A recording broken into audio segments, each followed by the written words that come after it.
I never thought that at 29 I would have to move back into my childhood home, but life always has unexpected twists. A year ago, I had a stable life in New York, working in a creative role I loved at a major advertising company. But then, with just one phone call from my mom, everything changed completely.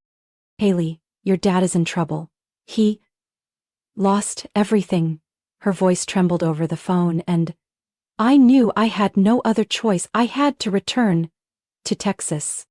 My dad, a once successful businessman, had run a chain of family-owned furniture stores across the state. But then the market crashed, debts piled up, and within a few months his company went bankrupt. The spacious home my parents had once been so proud of was no longer theirs. They had to sell it to pay off debts and move into my grandmother's old vacant house.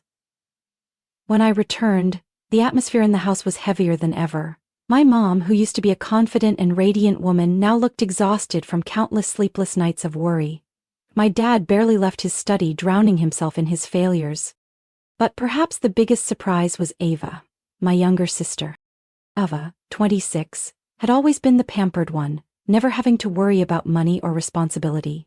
When I walked into the house, I expected to see her scrambling to find a job, helping our family through this tough time. But instead, I found her sprawled across the couch, wrapped in a blanket, scrolling through her phone with an expensive smoothie beside her. "Oh, you're home." Ava glanced up at me, flashed a half-hearted smile, then went right back to her screen. At that moment I realized that every financial burden in this household now rested on my shoulders. I was the only one with a stable job, and if I didn't help, my family wouldn't survive. So I did something I never thought I would. I drained my savings, terminated my apartment lease, and moved back into my old home in Texas. I told myself it was only temporary, that I just needed to help my family get back on their feet before returning to my life. But I had no idea that temporary would stretch on indefinitely, and that the weight on my shoulders would only grow heavier with time. In the first few weeks after moving back to Texas, I tried to adjust to my new reality while keeping my family afloat. I continued working remotely, taking on extra freelance projects to ensure I could support my parents and Ava. Each month I deposited $8,000 into my mom's account, a significant amount, more than enough to cover household expenses. But within weeks the unreasonable demands started. "Honey, can you send a little extra this month?" my mom asked one afternoon as I wrapped up a stressful meeting. "The grocery budget is a bit tight." I frowned. "Mom, I already sent $8,000. How is that not enough?" She sighed, her voice light as if it were no big deal. "Well, prices have gone up a lot, sweetie. And besides, Ava needs a little spending money too. You know, she's still looking for a job. She has her own needs." I froze. Ava was still looking for a job? No. I had been here for over 2 months, and in all that time I hadn't seen her apply for a single job or attend any interviews. Instead, I had watched her spend hours scrolling through TikTok, shopping online, and occasionally going out with friends. "Mom," I said slowly, trying to keep my composure, "Ava could get a part-time job to pay for the things she needs. I've already covered all the living expenses. The least she could do is take care of herself a little, right?" Immediately my mom frowned, her tone turning reproachful. "Haley, how can you say that? Your sister is under a lot of stress too. She's used to a comfortable life, and this change isn't easy for her. You can't be so selfish." I felt a surge of anger rise within me. Selfish? I was working day and night to support the entire family, while Ava did nothing but spend the money I earned. But instead of arguing, I took a deep breath and decided to let it go. I didn't want to add more tension. But things didn't stop there. One evening, I accidentally overheard a conversation between my mom and Ava in the kitchen. "Don't worry, sweetheart, I already transferred the money to your account," my mom said softly, but loud enough for me to hear. Ava chuckled. "Yeah, thanks to you I could finally order that bag. Thanks, Mom. She won't even notice." I froze in place. For a second I couldn't believe my ears. The money I sent to help the family was being secretly given to Ava for shopping? I stepped into the kitchen, making no effort to hide my anger. "What did you just say?" Both of them turned around, my mom's face going pale, while Ava just shrugged indifferently. "Haley, don't misunderstand," my mom started, but I cut her off. "No, I heard it loud and clear. You're giving the money I sent to Ava, while telling me there's not enough for groceries? I stared at her, disappointment filling my chest. Do you even realize how hard I worked to earn that money? My mom looked flustered, but Ava didn't even seem the least bit remorseful. You're overreacting, it's just a little money, you make so much, why are you being so stingy with your own sister? I clenched my fists. This isn't about the money, it's about fairness. Why do you get to sit around all day spending my money while I work to keep this family afloat? Mom, why do you always defend Ava? My mom sighed. Haley, you're the older sister. You're always strong and independent. Ava is different, she's more delicate, she needs more help. You can't treat both of you the same way. That was the moment I realized. It didn't matter how hard I tried, I would always be the one overlooked in this family. Ava was the cherished child while I was just the one carrying all the responsibility. And I started to ask myself, do I really need to keep putting up with this? One evening after work, I had just stepped into the house when my mom rushed out with an unusually bright expression on her face. Haley, do you know the news? Ava is so lucky. She just won a free trip to Hawaii. I stopped in the middle of the living room, furrowing my brows. A trip? Yes, she won an online sweepstakes. Her flight and hotel are fully covered. She deserves a little break, don't you think? My mom said, her voice full of pride, as if Ava had accomplished something truly remarkable. I couldn't believe what I was hearing. A break? While I'm working myself to exhaustion to support this family, Ava, who refuses to get a job, gets to go on a free vacation? My mom sighed, shaking her head. Haley, you're always so negative. She's been under a lot of stress too. What's wrong with letting her enjoy herself a little? I let out a dry laugh and didn't argue further. I knew that no matter what I said, my mom would always take Ava's side. I told myself that if Ava was really just going on a free trip, then there was nothing for me to worry about. But a few days later, things became far more serious than I had expected. One midweek morning, while I was working, my phone suddenly rang with an unexpected call from my bank. I had never received a random call from them before, so my instincts told me something was wrong. Hello, is this Miss Haley? The customer service representative's voice came through the line. Yes, this is she. I'm calling to verify some recent transactions on your credit card. Over the past 4 days, your card has been used for multiple purchases totaling $15,000.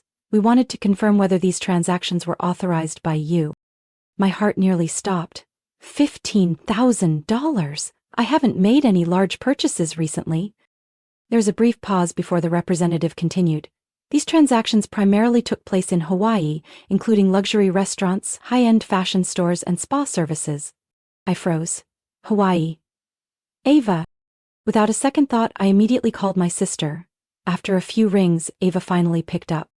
Hey sis, why are you calling this early? Her voice sounded lazy, completely unconcerned. Ava, don't pretend. You used my credit card, didn't you? There was a brief silence on the other end before Ava let out a small laugh. Wow, you figured it out fast. I gripped my phone tightly. Are you kidding me? You spent $15,000 on my card without asking? What were you thinking? You're overreacting, I only used a little. Besides, your credit card was about to expire soon. Wasn't it better to make the most of it? Ava replied casually as if it was no big deal. I clenched my teeth, feeling the anger spread through me. Do you even realize that using someone else's credit card without permission is a crime? Ava chuckled lightly. Oh sis, you're always so uptight. But come on, we're family. Helping each other out isn't a big deal, right? Isn't that what you always say about working to support the family? I couldn't believe what I was hearing. Taking a deep breath, I tried to stay calm. Listen, Ava, I'm canceling the card immediately, and you'll have to figure things out on your own. You wouldn't dare, Ava said in a defiant tone. If you do, I'll call Mom. Who do you think she's going to side with? I didn't say another word. I hung up and immediately called the bank to freeze my card. There was no way I was going to let Ava keep taking advantage of me. When I got home that evening, my parents were already waiting for me in the living room, their faces filled with anger. Haley, how could you do this to your sister? My mom snapped the moment I walked through the door. I crossed my arms and raised an eyebrow. Do what exactly? You canceled the credit card while Ava was still in Hawaii. She has no money. She can't even get home. I arched a brow, finding the whole thing ridiculous. Oh? And what about Ava spending $15,000 of my money? That's not a problem to you? My mom avoided my gaze. She just got a little carried away, that's all. I let out a dry laugh. Got a little carried away? Do you hear yourself, Mom? If Ava can spend $15,000 of my money, why can't she take care of herself? At that moment my dad finally spoke up, his voice more serious than before. Haley, family is family. Can't you forgive your sister just this once? I stayed silent for a moment before pulling out my phone. All right then, why don't we all listen and decide if this is worth forgiving? I played the voicemail Ava had left me. You're such a cheapskate, can't you just let me have a little fun? Mom and Dad don't even care, so why are you making such a big deal? It's honestly embarrassing. The living room fell silent. I saw my mom's face go pale while my dad furrowed his brows. It was clear they hadn't expected Ava to have that kind of attitude. I crossed my arms and looked straight at them. So? Do you still have anything to say? For the first time, they didn't know how to respond. I couldn't keep living like this anymore. No matter how hard I worked to support my family, they still saw me as nothing more than a walking ATM, always expected to provide without question. Ava shamelessly spent my money without an ounce of guilt, and my parents defended her at every turn. But what truly made me realize I had to take drastic action was their reaction to Ava's voicemail. They were silent. No apologies, no regret, just shock at being caught. I decided it was time to change the game. For years, my parents had assumed this house belonged to them, but they had forgotten one crucial fact: the house had been in my name for the past 2 years.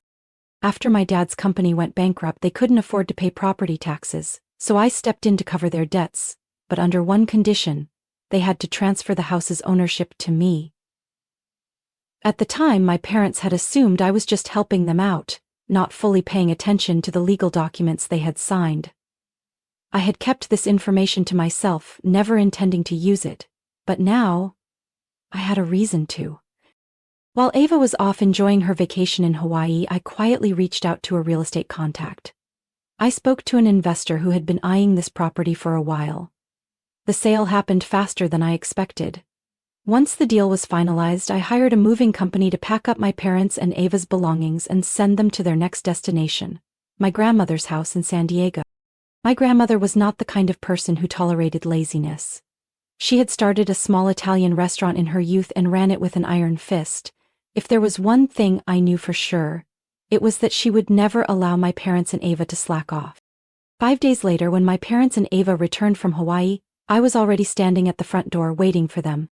"Welcome home," I said, crossing my arms with a smile. Ava rolled her suitcase into the house, looking excited after her vacation. "Hawaii was amazing. Did you get the gift I bought you?" I smirked.